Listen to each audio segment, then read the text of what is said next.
Hello, welcome to सुब्रमणी.com में आपका स्वागत है।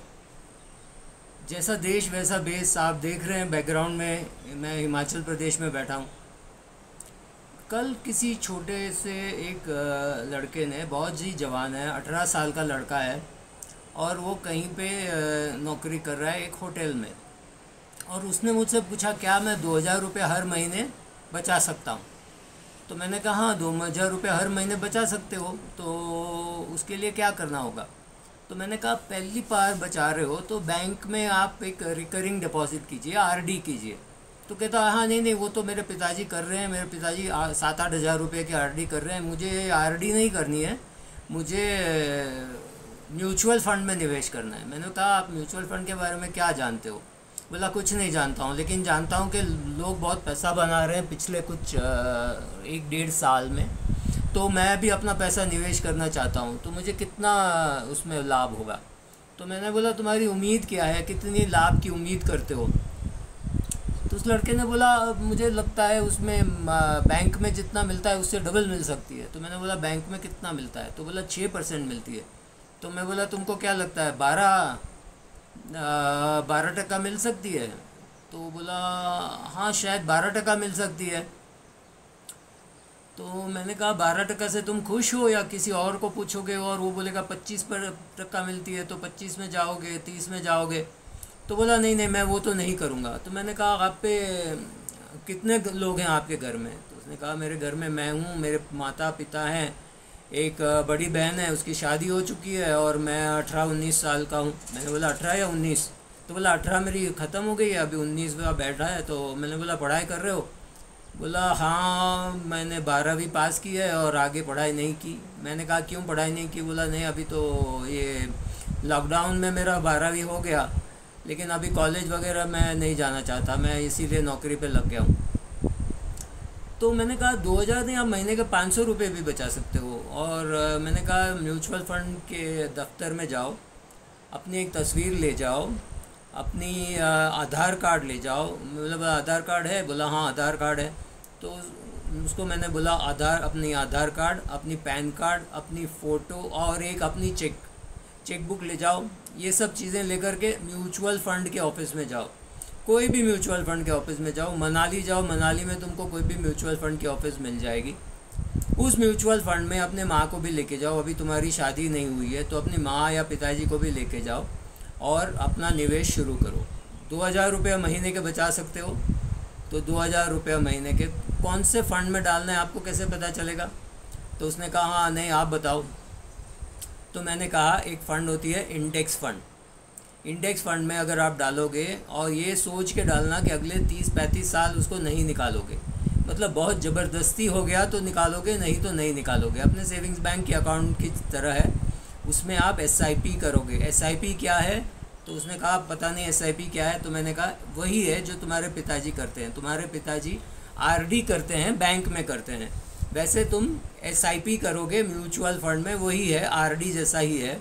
लेकिन ये सोच के करना कि इसको 10-15 साल आप पक्का देखोगे भी नहीं, और अगर हो सके तो 30 साल इसको नहीं देखोगे। मतलब यही रहेगा कि वो उसमें हर साल आपको उसका स्टेटमेंट आएगा, आपको स्टेटमेंट देखना है, खुश होकर के अंदर रखना है। बढ़ गया कम हो गया कुछ देखना नहीं है। एक साल में आप 24,000 रुपये जमा कर रहे हो, एक साल बाद अगर उसकी हो गई है 48,000 तो बहुत खुश हो जाओगे। ऐसा कुछ नहीं होना है। आपकी अभी उम्र 18-19 है, अगले 40 साल आप इसमें पैसा जमा करने वाले हो, शायद और 20 साल और भी कर लोगे। तो ये पैसा जमा होते रहे होते रहे होते रहे, इसको छूना नहीं। बस वो एक ही है कि आप इसको छूओगे नहीं तो ये बढ़ता जाएगा। तो उसने कहा इसको क्यों नहीं छूना है। मैंने कहा क्योंकि जब तक तुम समझोगे नहीं कि कौन से म्यूचुअल फंड में डालना है, और ऐसे किसी से पूछोगे कि कहाँ डालना है, वो कुछ ना कुछ आपको गलत बताएगा। तो वो नहीं करना है। तो आपको फॉर्म भरना है, और फॉर्म भरते समय नीचे एक छोटा सा टिक मारना है, क्योंकि आप ये फिज़िकल फॉर्म भर रहे हो। वहाँ पे टिक मारना है कि हर साल इसमें 200 रुपया बढ़ा दें। हाँ, इसमें 10% नहीं, 200 रुपया, मतलब अगले साल होगा 2200, फिर होगा 2400, फिर होगा 2600, ये बढ़ता जाएगा। और ये पैसे को तब हाथ लगाना जब आपको रिटायरमेंट के लिए पैसे चाहिए। मतलब जब 60 साल के ऊपर के हो जाओगे, 60 या 65 साल, जब अपनी नौकरी बंद करोगे, तब इसको भी बंद करना और देखना इसमें कितना पैसा जमा हुआ है। काफ़ी पैसा जमा हुआ होगा। तो 30 साल के 40 साल के SIPs में बहुत अच्छा रिटर्न मिलता है।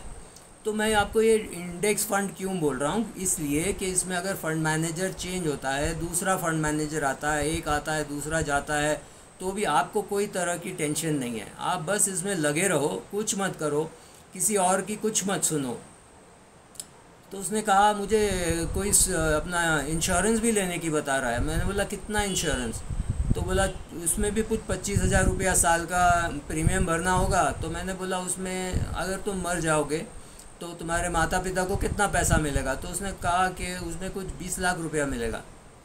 मैंने कहा एक काम करो, मैं तुमको दूसरा एक ऐसी चीज़ देता हूँ जिसमें आपको 1 करोड़ रुपया मिलेगा।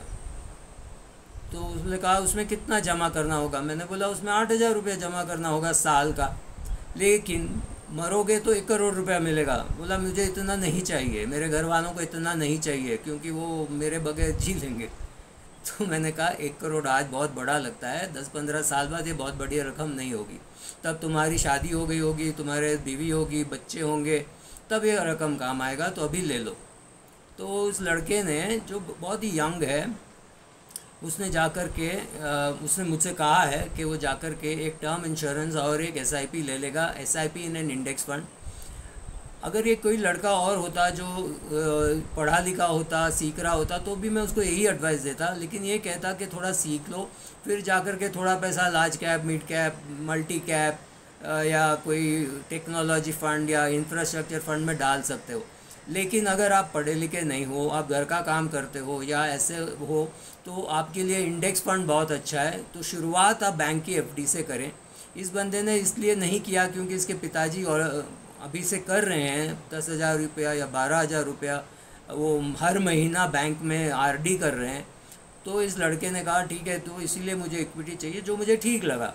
मैंने इस लड़के से ये नहीं कहा कि तुम्हारे पास कोई ऐसा इमरजेंसी फ़ंड होना चाहिए वगैरह, क्योंकि छोटा लड़का है, तो इसको उस सब में कोई सलाह नहीं दिया। मैंने यही कहा एक टर्म इंश्योरेंस और एक SIP in an index fund. सच में अगर आप भी इतना निवेश करना चाहते हैं 2-3 हज़ार रुपया महीने का, तो आपके लिए भी इंडेक्स फ़ंड और एक सिंपल सा टर्म इंश्योरेंस बहुत ही अच्छी है। क्योंकि अगर आप 50-55 साल तक जी लोगे तो आपका जो ये SIP है बहुत बढ़िया हो जाएगा। अगर खुदा न खास्ता आपको कुछ हो गया और आपके माँ बाप को धक्का बैठ गया कि आप अभी कुछ आप नहीं रहे, तो फिर उनको इंश्योरेंस का पैसा मिल जाएगा। कोई माँ बाप ये नहीं चाहता कि उसके बच्चे का इंश्योरेंस के पैसे से वो खाना खाएं, लेकिन कम से कम टेंशन तो नहीं होगा। इसीलिए इंश्योरेंस हम इसीलिए लेते हैं कि जो घर वाले हमारे बाद में हैं उनको टेंशन नहीं हो, इसलिए नहीं कि हम उसमें पैसा कमाना चाहते हैं। Thank you.